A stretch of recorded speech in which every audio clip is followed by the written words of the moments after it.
This is CGTN, China Global Television Network.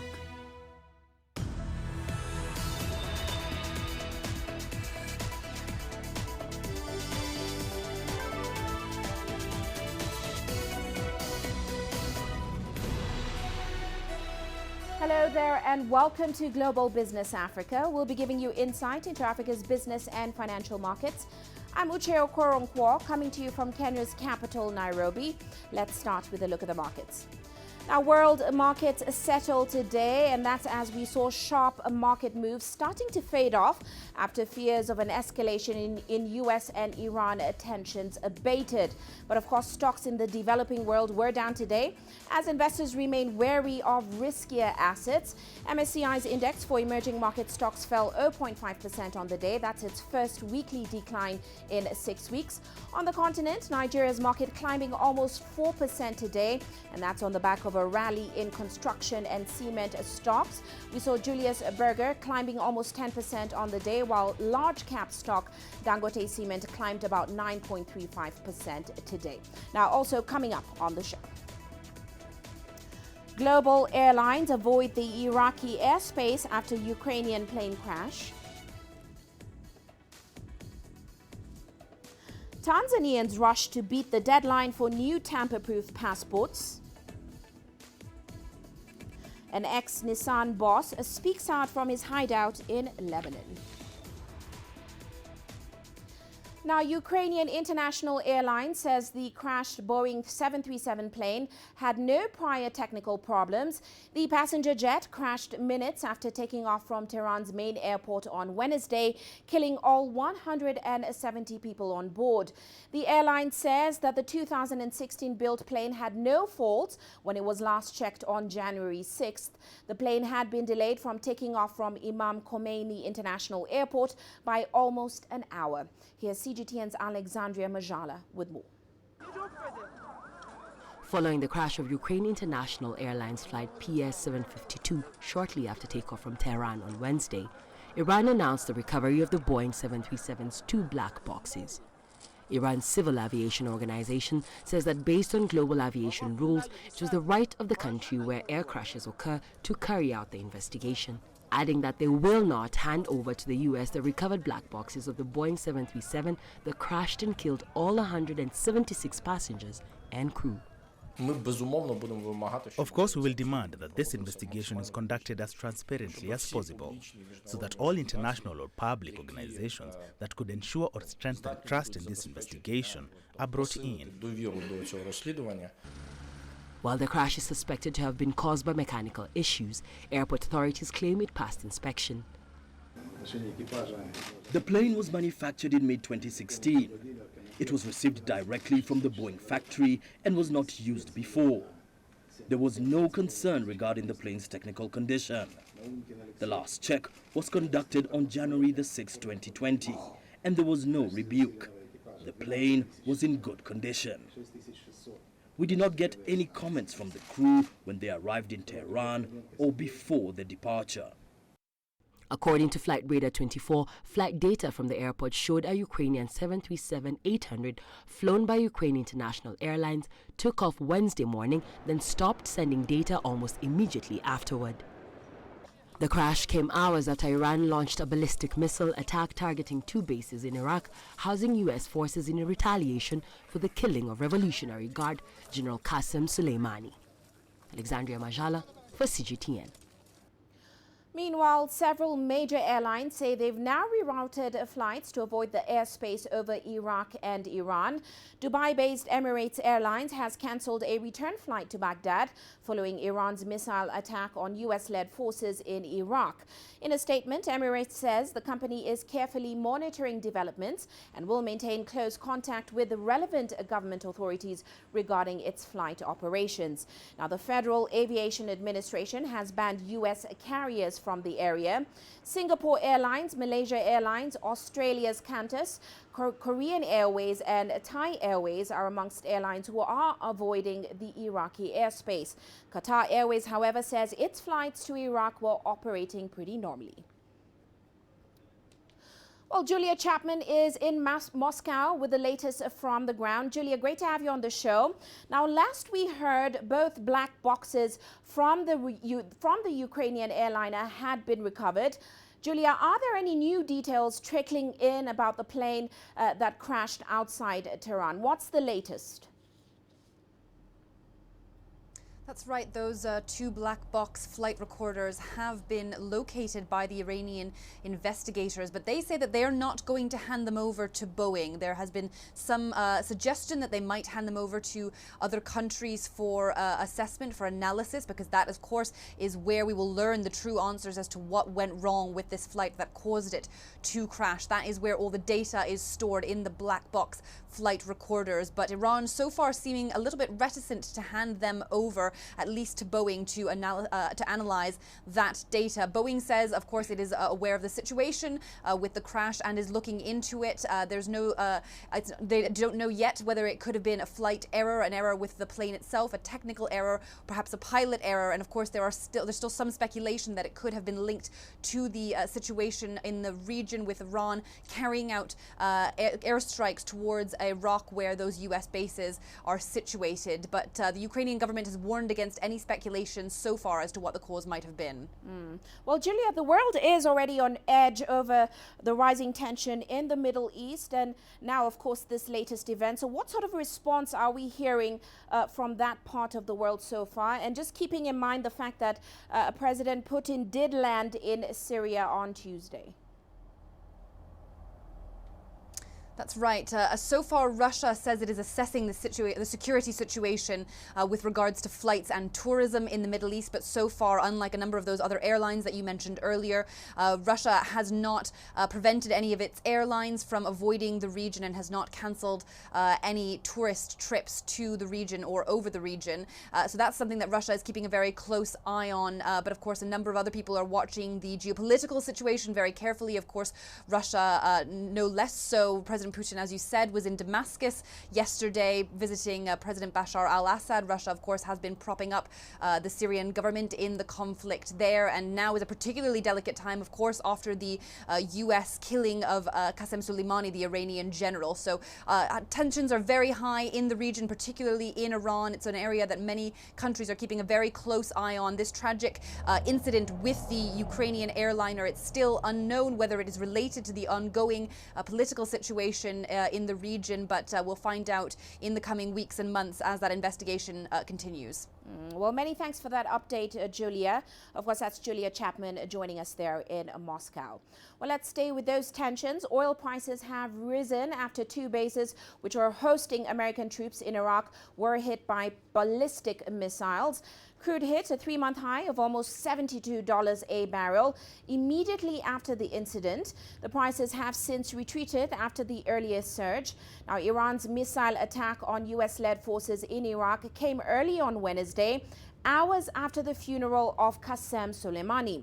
The commander of the country's elite Quds force was killed in a U.S. drone strike last week. Tensions, of course, have flared between the two nations since the U.S. reimposed sanctions on Tehran last year. Of course, that's over its nuclear program. Stock, currency and gold markets were also rattled by those attacks. Well, Katie Gregory now joins us from New York with some insight into all these events. Katie, great to have you on the show. Now, of course, we just heard President Trump speaking. And of course, this plane crash happened just hours after Iranian missiles struck U.S. military bases in Iraq. So has this action been viewed as an escalation in tensions? How is the U.S. government responding to this, Julia?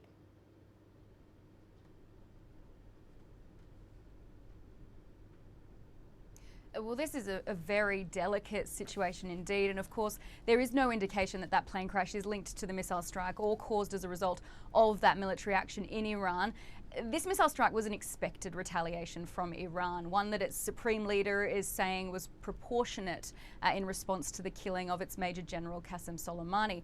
But he added Iran does not want an escalation of violence. And of course, just over an hour ago here, we've heard from President Donald Trump and his response to this in what you could say was a very measured speech at the White House with no suggestion of a military response to these strikes. In fact, he was very calm and took a more diplomatic tone, suggesting messaging, Iran appears to be standing down. He did say the US is now considering more powerful economic sanctions to be placed on Iran. No details on those yet, but he said they would remain in place until Iran changed its actions by abandoning nuclear ambitions and ending its support of terrorism.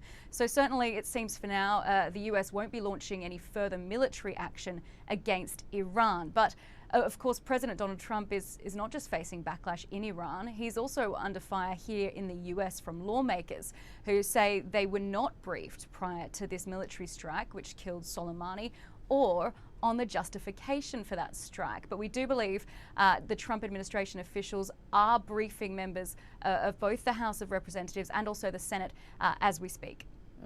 Well, as we mentioned earlier in the show, Katie, of course, markets have been quite rattled by these recent events. Give us a sense of how these recent events have contributed to the volatility, especially in equity markets. We've seen a rush to safe havens such as gold and, of course, a rise in oil prices. How's the market reacting?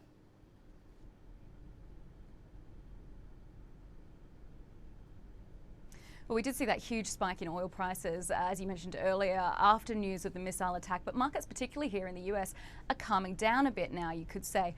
Investors were keenly awaiting that response for Donald Trump, and it has helped ease concerns over escalating tensions in the Middle East. We saw Wall Street buoyed by the speech, sparking a bit of a relief rally here. The three major indices are in positive territory, the Nasdaq and the S&P 500 hitting record highs this session. Globally, the volatility has really been seen in commodities. As you mentioned earlier, Brent crude futures spiking as high as $71.75 US a barrel, but then retreating after the news that attack by Iran hadn't impacted oil infrastructure. But also affecting prices there was this report showing US crude inventories rose last week, so a few matters at play there. Of course, we could see further dramatic spikes in oil prices if the Strait of Hormuz, which is between Iran and Oman, is compromised and the flow of oil tankers is impacted, but there is no sign of that happening as yet. Now, of course, on the news of the missile strikes, investors rushed into safe haven gold. Prices there surging past $1,600 US dollars an ounce for the first time in nearly 7 years. But again, we've seen those gains being pared back. We saw those oil prices really hammering airline stocks as well, but they are also being hit by news of the Boeing crash in Iran. And Boeing is actually one of the worst performers on the Dow Jones index this session. So really quite a lot of immediate market action following these strikes. But as I say, certainly a calmer and more positive note heading into afternoon trading here. Right. Well, going back quickly to that Ukrainian Boeing plane crash, now authorities there are pointing to technical difficulties. Boeing shares did slide on the news. What chances are there, Katie, that this could become another crisis for Boeing? What have we heard from the firm so far?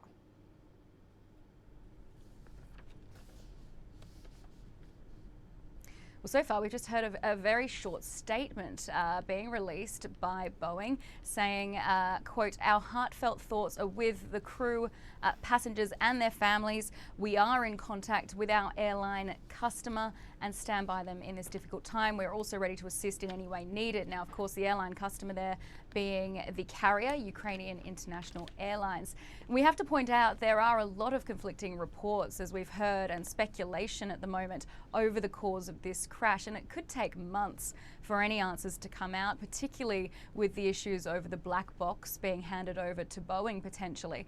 But you can't ignore the fact that this will put further pressure on Boeing. Airline companies rely on their safety reputation, and with the controversy over the 737 MAX jets still playing out, this latest loss of life comes at a terrible time. It is really important, though, to point out that this was a Boeing 737-800, which doesn't have the same software feature that was implicated in those two 737 MAX crashes. But as we've touched on already, as you've said, the stock is lower today, and Boeing shares recorded their worst annual percentage gain since 2014 last year. Even before this latest tragedy, analysts were saying that the turnaround at Boeing is going to take time. Investor sentiment had been lifted just last month when it was announced that, of course, the CEO, Dennis Muhlenberg, had been fired. But his replacement, David Calhoun, hasn't even taken the reins yet. He's only stepping into the role from next Monday, the 13th. And Boeing said those changes were necessary to restore confidence in the company, to repair the relationships with regulators and with customers. Well, David Calhoun certainly will have his work cut out for him from day one, you'd think. All right. Well, thank you so much for that update, Katie. Of course, that's Katie Gregory joining us there in New York. Well, let's shift focus now. Take a look at some of our other corporate headlines for the day.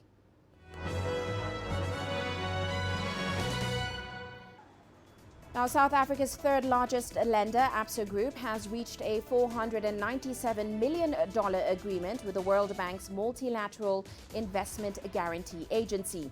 The funding will help Absa expand its lending capacity across Ghana, Kenya, Mauritius, Mozambique, and Seychelles, as well as Uganda and Zambia. It will also protect the lender from the potential non-return of money it places with foreign central banks. Absa is the first African banking group to enter into such an agreement with the World Bank Agency. And in the meantime, French workers have started a 4-day strike and blockades of all the country's oil refineries. Union leaders are saying they are determined to squeeze supplies until the government drops its pension reform plan. However, the impact of their actions has been marginal so far. This, as about 50% of the fuel sold in France is not produced in local refineries but imported. And Samsung Electronics says it expects another steep decline in its fourth quarter earnings for 2019. Samsung projects an operating profit of about $6.1 billion for the 3-month period ending December 31st. That's a 34% decline compared to 2018. The South Korean electronics giant has struggled since 2018. The firm blames this on a weak global economy, as well as rising inventories of memory chips with squeezed prices. And finally, global miner Anglo American is in advanced talks to buy UK's embattled fertilizer firm, Sirius Minerals, for about $507 million. Now, Sirius plans to become a global leader in the mining of polyhalite, which is a mineral salt which is used as a fertilizer and for other industrial applications. But the project is in serious trouble. This is after Sirius abandoned plans to raise around $525 million to fund it last year. It blames it on a lack of government support and, of course, Brexit. And that's a look at our corporate headlines. Well, we are heading into a short break now, still coming up on the show.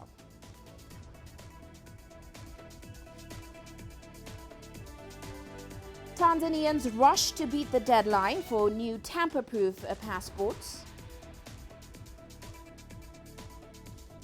And Tunisia's government launches a national energy-saving campaign. The world economy as we know it is about to change. Global business reports highlight emerging markets, developing countries, and dynamic sectors worldwide. We feature top analysts and newsmakers to provide perspectives on every facet of business. From an on-the-ground perspective, we provide you with balanced and objective assessments. Fast, sharp, and insightful. Global Business, only on CGTN. Every story starts out like this. Okay. We'll head out now. But beyond the rush of the numbers, there's always a more fundamental question. What happened? Who has been affected? When market-moving decisions are made, who's responsible and why? Let's get some reaction on ground. Joining us in Johannesburg is Sutra Nairo. Hello, Nairo. This is how all stories begin. See how they end. Only on Global Business.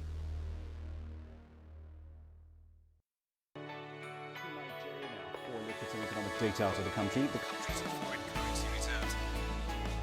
With a dedicated and diverse team of anchors, CGTN now brings Africa to the palm of your hand. Nampiri na Karibe in the heart of Nairobi, which is bustling. From everyday heroes to the continent's most powerful figures, we bring their voices to you. We haven't changed. And this is something most of us are very excited about. We bring you news that's changing perspectives. I'm Uche Okoronkwo reporting from Nairobi's city center. News that brings Africa to the world.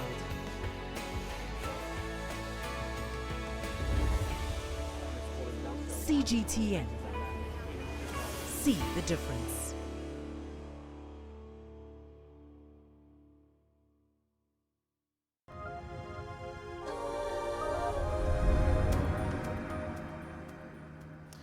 Welcome back. Well, let's head to Tanzania now, where the deadline for the use of old format passports in the country is set for the end of this month. The number of Tanzanians applying for electronic passports has drastically increased to an average of 1,200 applications from between 300 and 400 per day, and that's causing a rush at the immigration offices. Here's CGTN's Daniel Kijo with more. The Tanzanian government first announced citizens would need to process new electronic passports 2 years ago, and it gave citizens up to 31st January 2020 to get the new passports, and until that date is when the old passports won't be used. As it stands, so many citizens have been coming up. The number of people coming to get the new passports has doubled, if not tripled. We had two stations, that means here at Kurasin, Dar es Salaam, and the immigration area office in Zanzibar. Right now we have almost 31 stations all over the countries for the Tanzanian citizens to exchange their passports. Also, we just go abroad and we opened almost 44 stations to our Tanzanian embassy abroad. The exercise just goes well and it's smooth here, so we just continue with the exercise. Richard, tell me, you have these new passports. How do you feel? How has been the process to get them, considering there seems to be a lot of people here? Yeah, I'm very happy that I have my electronic passport today. And despite of seeing so many people around here, but the speed of processing the documents here is very high. And I'm very encouraged to see that the time taken to process is too short. Why do you think some Tanzanians, most of them waited to these last days? Now there's a rush. What is it? Life? Is it work? What is it? No, according to my opinion, I think they are afraid maybe there is a lot of things to be done here. But I wanted to encourage them that once you have all the information required, then you can just get your passport within a short period. Thank you so much, sir. Once you have all the information required, you just have to come to the immigration office here and you'll be able to process and get your new electronic passport, which is said to have more advanced safety features. Reporting from Dar es Salaam, it's Daniel Kijo, CGTN, Dar es Salaam. Well, to South Africa now, despite various geopolitical and economic challenges in 2019, the country's currency, the rand, managed to deliver strong returns. But if Africa's most industrialized economy does lose its last investment grade rating, economists warn the currency could lose a third of its value this year. With more on this, here's CGTN's Angelo Coppola. The consensus is that the currency will take a knock in what is described as a foregone conclusion by some analysts and economists. There is a contrarian view, however. There's going to be an immediate tumble in the rand, but that tumble will be very short-lived in our assessment, because we think that the markets right across the world, or the players in the market, have actually factored in that. We have already been near junk level. That's a speculative area. So people already had taken into account the fact that South Africa would perhaps collapse into junk status. While many analysts believe that the downgrade is a done deal, some believe the country still has space to maneuver and avoid that negative decision. In fact, the best time for South Africa to do that will be during the budget speech. For as long as the Minister of Finance can indicate quite confidently as to the measures that can quickly uplift this economy, we should be in a position to be given yet another few months to continue pumping ourselves. But certainly the government has an opportunity, but that opportunity is going to be lost, in my view. South Africa has managed to avoid that final ratings agency downgrade since President Ramaphosa came into power in 2018. But has the country used up all its goodwill? I think still there is an opportunity for us to walk out of that.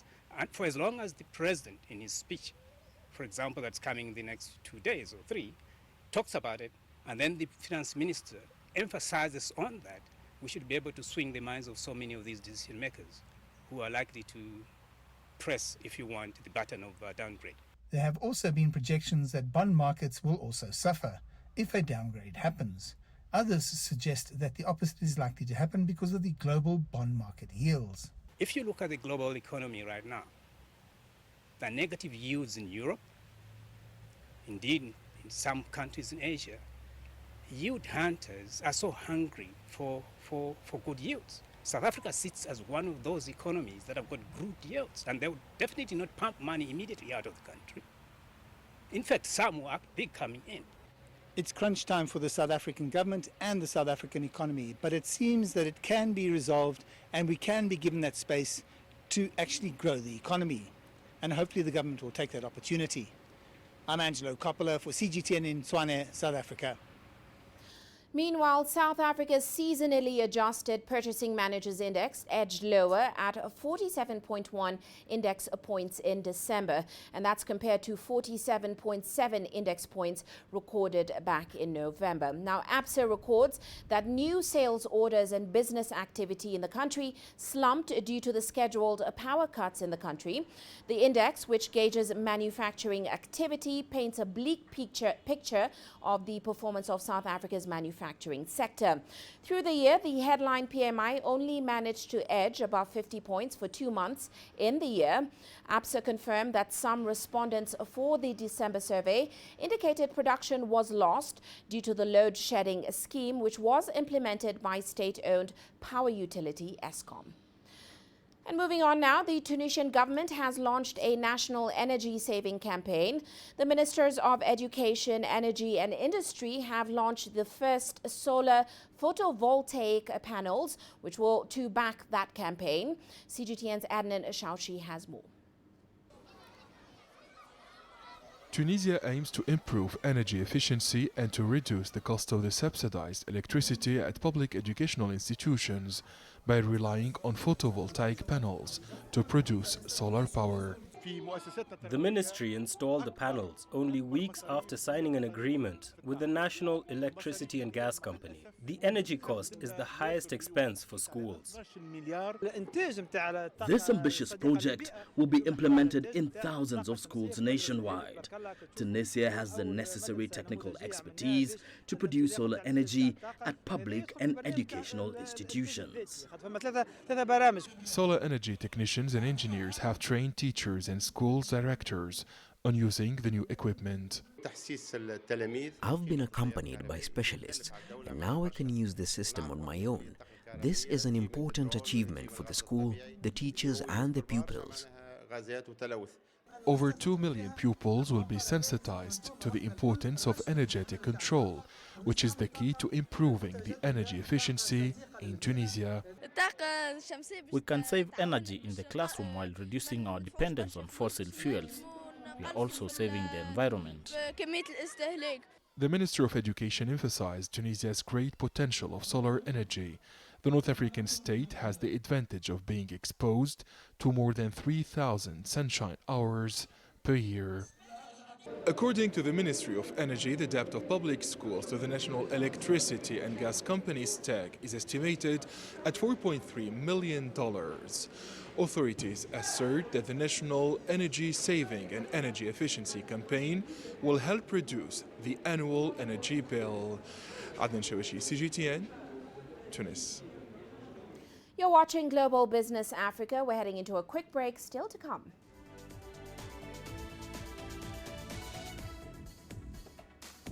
The ex-Nissan boss speaks out from his hideout in Lebanon.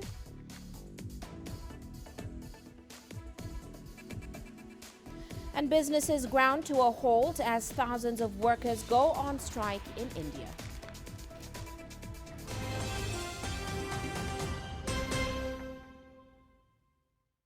Business in Africa is at a crossroads. we celebrate those who are adopting and thriving despite the challenges, from grassroots to big businesses.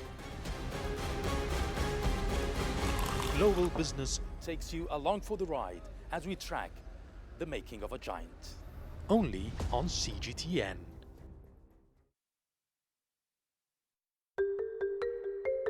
How will your world change today? What happens here? What happens there? Or what you make happen for yourself?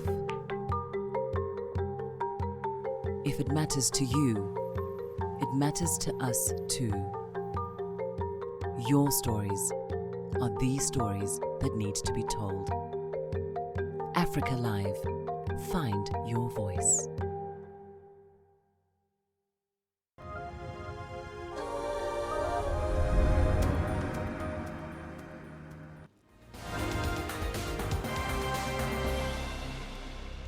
Past the hour, here's a recap of today's top headlines. U.S. President Donald Trump has declared that Iran will never be allowed to own nuclear weapons. The U.S. leader spoke from the White House after Iran launched missiles on U.S. facilities in Iraq. In his statement, Trump said no American or Iraqi troops were harmed in those attacks by Iran. Trump said he will double down on sanctions on Iran. He also asked NATO leaders to get more involved in the Middle East affairs. And Ukrainian International Airlines says the crashed Boeing 737-800 plane had no prior technical problems. The passenger jet crashed minutes after taking off from Tehran's main airport on Wednesday, killing all 170 people on board. Now, the airline says that the 2016-built plane had no faults when it was last checked on January 6th. The plane had been delayed from taking off from Imam Khomeini International Airport by almost an hour.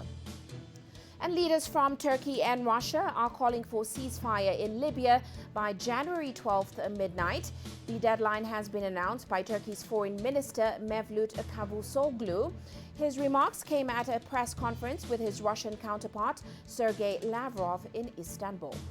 And lastly, Al-Shabaab has claimed responsibility for a car bomb that left 4 people dead in Somalia's capital of Mogadishu. Local police there say a senior government official was amongst those who died when the bomb went off at a checkpoint near Somalia's parliament. And that's a recap of today's top headlines.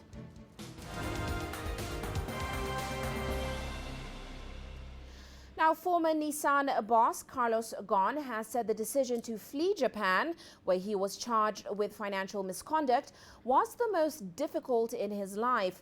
Speaking at a highly anticipated news conference, Ghosn said his treatment went against international standards of justice.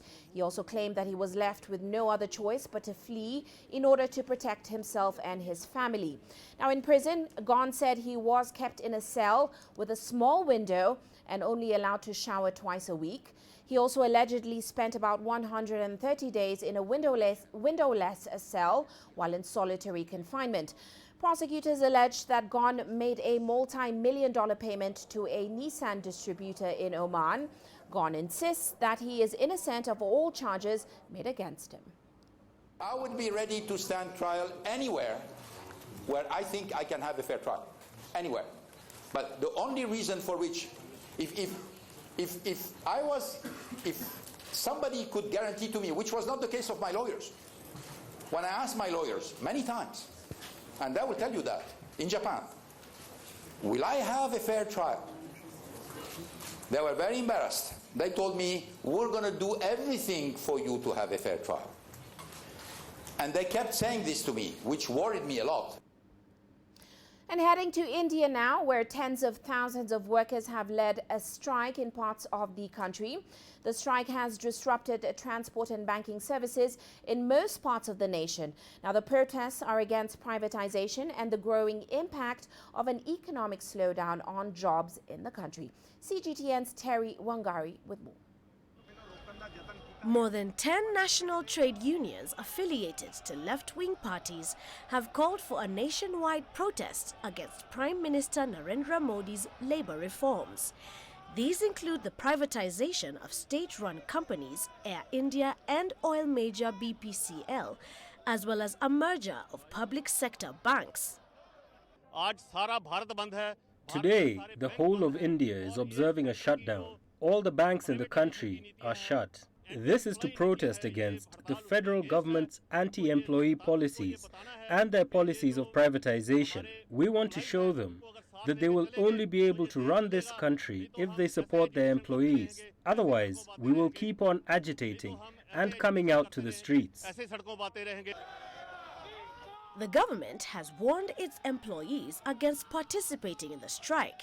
It has threatened to deduct wages and, quote, appropriate disciplinary action, end of quote, on those who join in. The Modi government is amalgamating 44 labor laws into 4 codes, and we are demanding to withdraw it because the labor code is being brought in the interest of the corporate sector. This is against the labor class. Labor class will enter into a new era of modern slavery. Buses, taxis and auto rickshaws stayed off the road in West Bengal, Kerala. However, some other states in the capital Delhi and the financial hub Mumbai remain largely unaffected.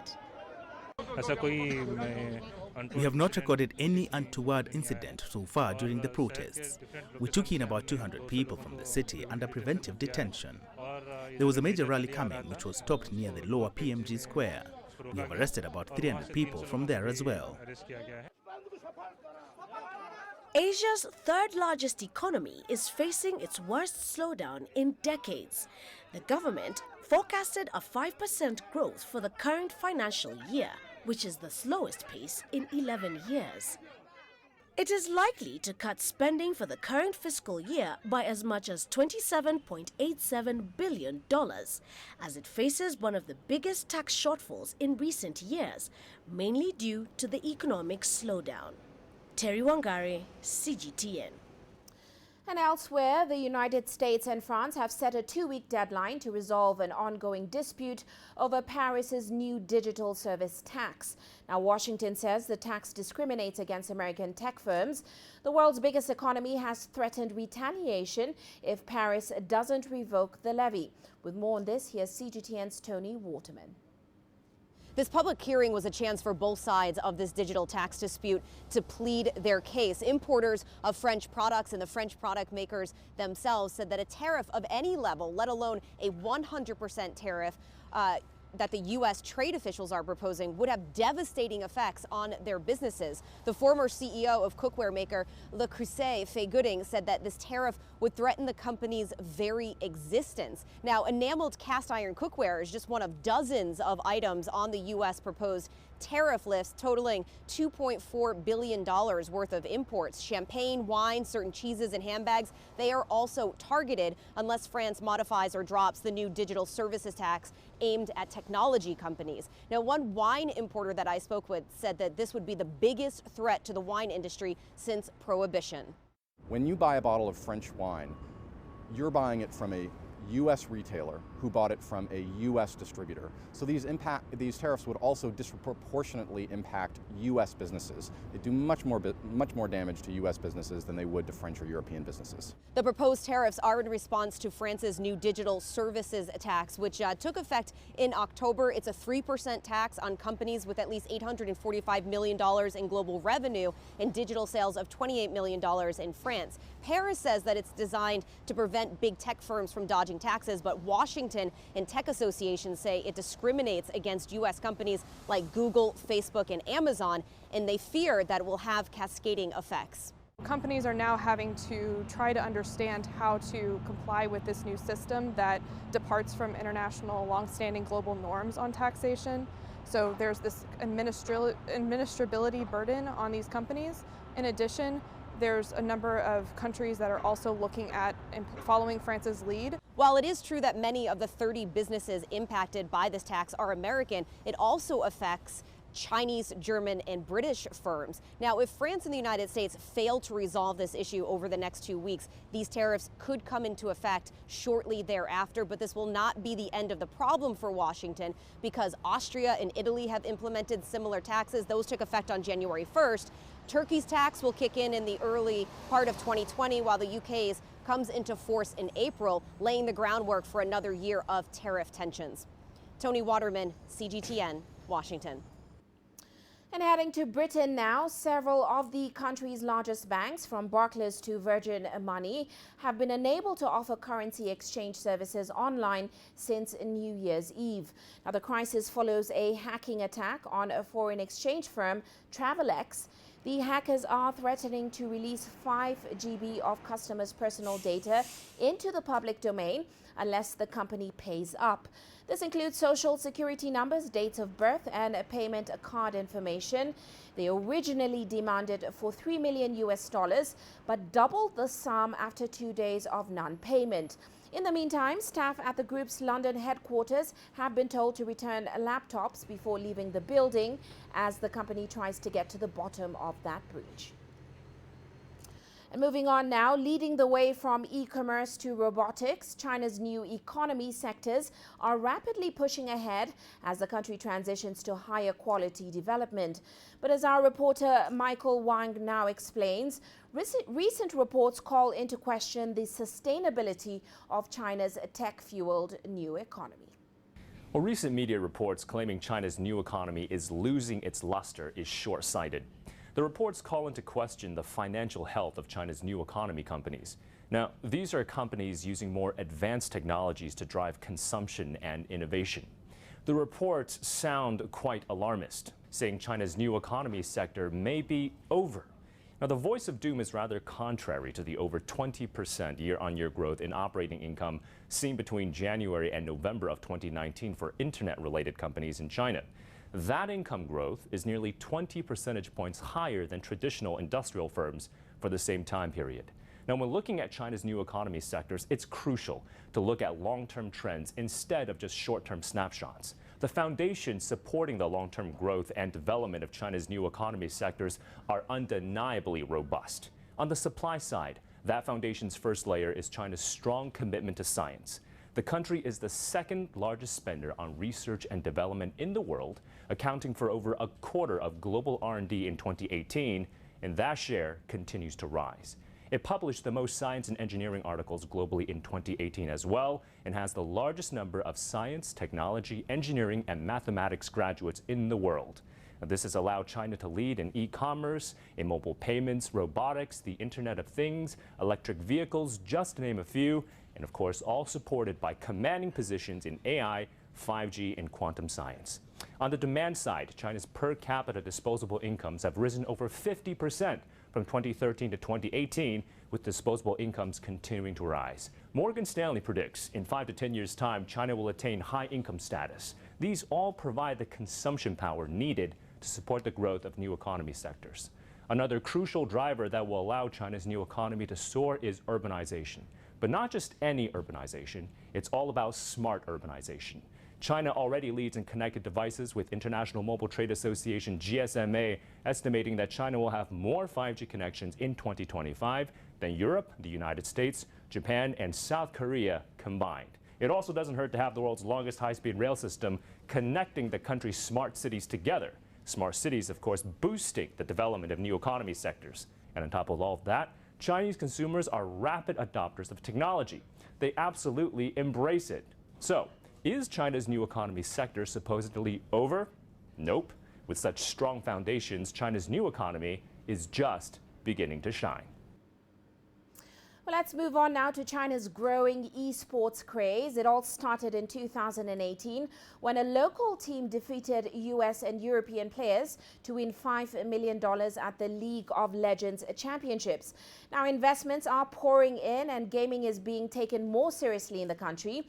But the mission is far from complete. Our Xia Cheng takes a look at the checkpoints ahead.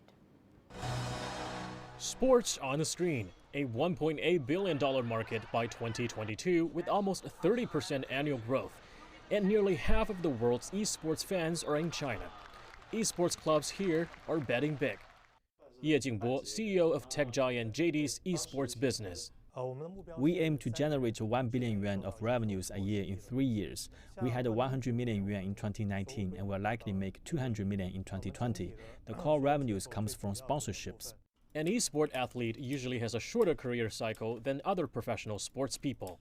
But the journey is equally selective and competitive, with 14 to 16 hours a day of training, 7 days a week, and 3 to 5 years in the making.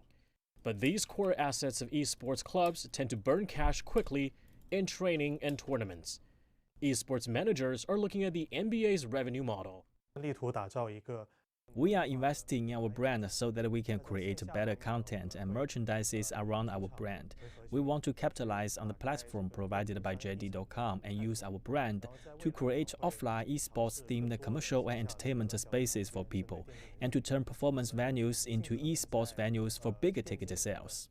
Game producers are also deploying heavy firepower on esports for the growth potential and opportunity to cross over into other revenue streams. Robert Xiao, CEO of Perfect World, the China operator of the global gaming sensation Dota 2. Esports is definitely the key. I mean, the biggest growth area because now it's small and the potential is high, so the growth will be high. Game is already a big market. It's 200 billion, over 200 billion RMB per year in China. Movie film is also about, I think, 80 billion or something, is also big.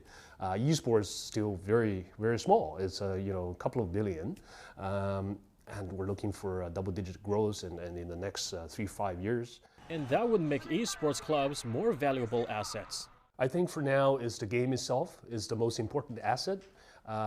Second is the brand, definitely, the league or a specific tournament, and clubs. You will see clubs worth much more in the coming years because if they can win a couple of championships, they have key players, they have high-profile athletes, they manage their brand well, they will worth a lot of money. So,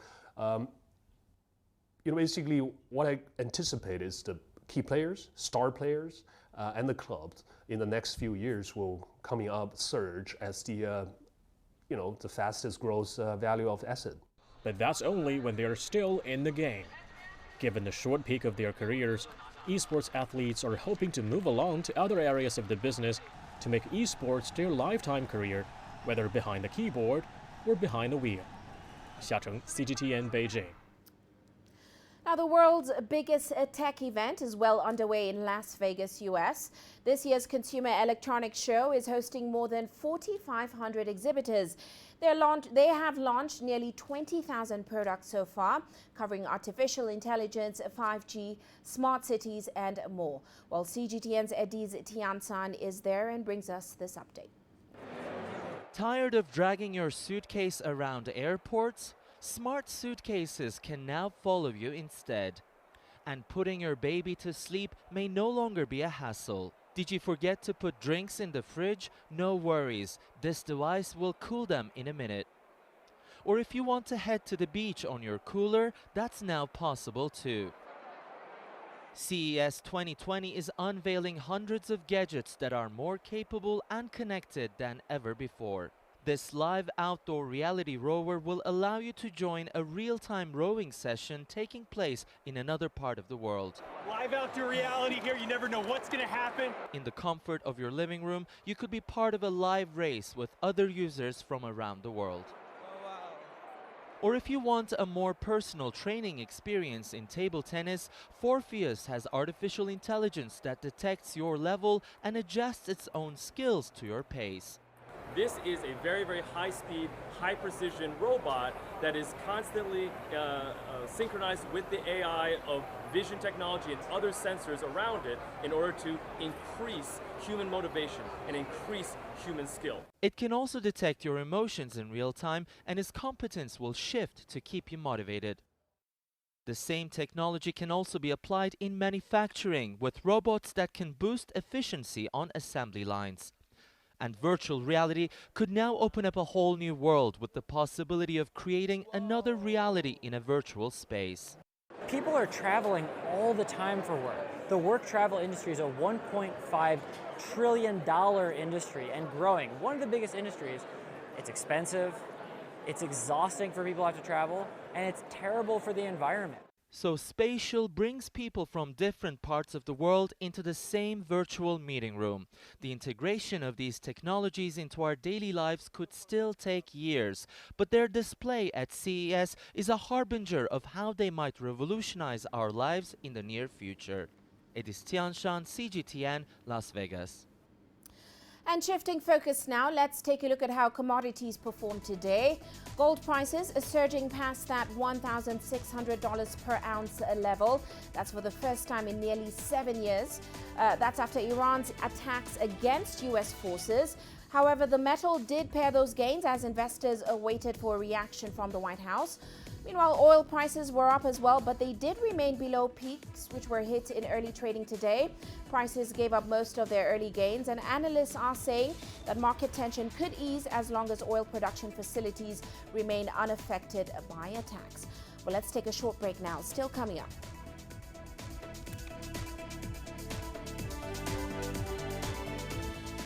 A Nigerian nutritionist gets children to eat by making food fun. The greatest journeys, the greatest sights,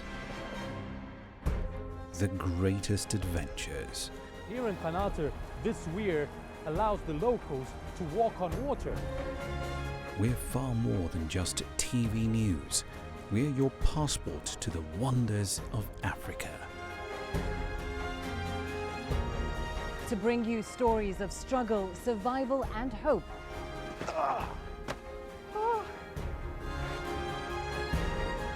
So let's explore.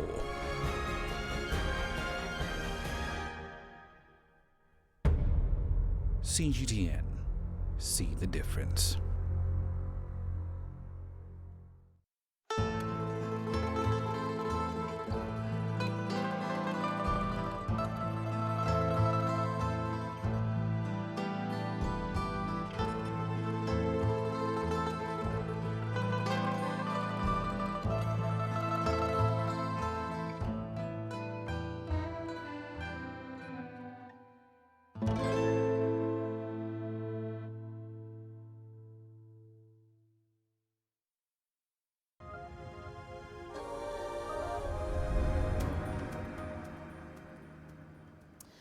And to Nigeria now, where a trained nutritionist, Oluwatoyin Onigbanjo, is getting creative in her kitchen.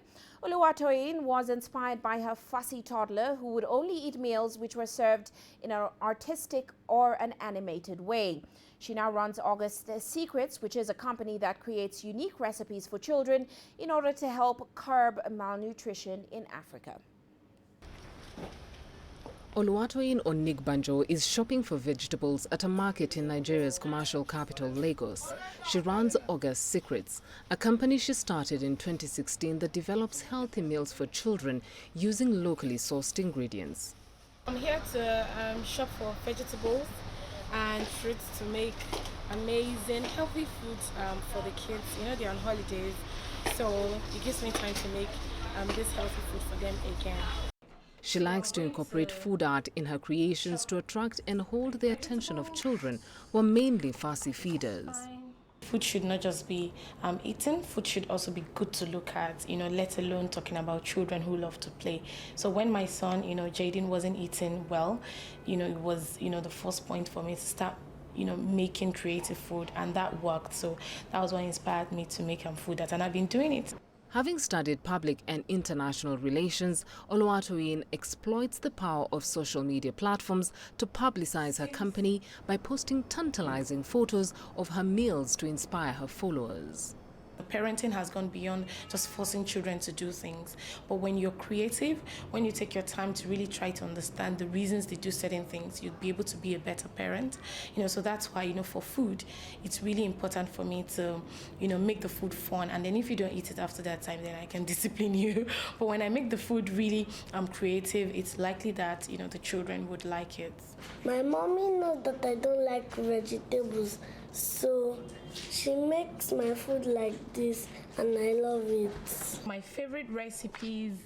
And based on such unbiased feedback, in 2017, she published her children's recipe book, August Secret's Simple Meal Plan, which showcases unique and fun meals for children aged between 6 months and 5 years. The book has sold over 5,000 copies. I know it's really hard. A lot of moms tell me, no, I've done everything.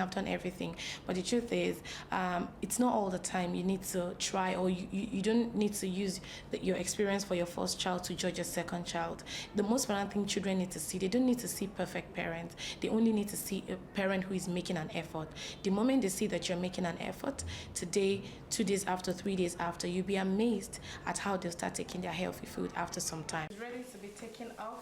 Oluwatoyin also runs a kitchen where she produces packaged meals and cereals for children sold in Nigeria, Ghana, the UK and the United States. Beryl Oro, CGTN.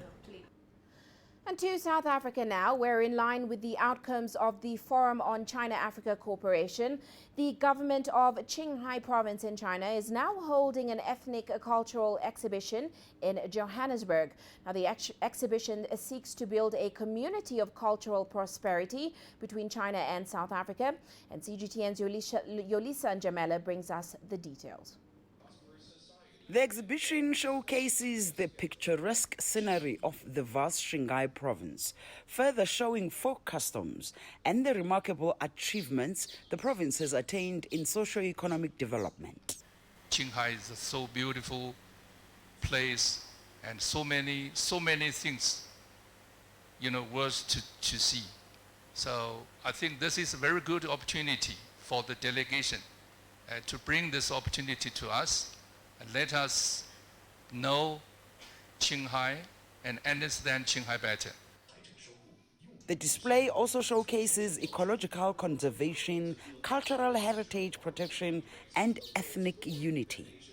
The exhibition also serves as part of an ongoing effort to enhance people-to-people relations and cooperations between the communities of the two countries. Especially the similarities we can compare with the institute and the places like mining and everything. So we want more and more of the South African people to come to Qinghai and to make more of these experiences in the future and working together, especially to highlight the Qinghai natural, cultural and minority heritage to South Africa. And it's very terrific for us to particularly be here. Qinghai is a landlocked province in northwestern China, named after Qinghai Lake, the largest lake in China. Qinghai is one of the least populated provinces in China. In fact, the province has the second smallest population out of all the Chinese provinces, and it prides itself in having a highly diverse population. Yolisa Njamela for CGTN in Johannesburg, South Africa. Well, before we go, let's check in on Africa's currencies today. South Africa's rand leading its emerging market peers in gains today, as of course local manufacturing data declined less than expected. It did pair earlier losses after weakening to as much as 14.44 rand per dollar. That's during intraday trading. That's a level it has not seen since December 18th. The rand's weakness was prompted by an escalation in the Middle East conflict. Meanwhile, Kenya's shilling was stable against the dollar, mainly due to low demand for hard currency from importers. Well, that's it for this edition of Global Business Africa. Remember, you can send us your feedback to the contacts on your screen. You can also follow us on our various digital media platforms. From me, Uche Okoronkwo, and the rest of the team, thanks for watching.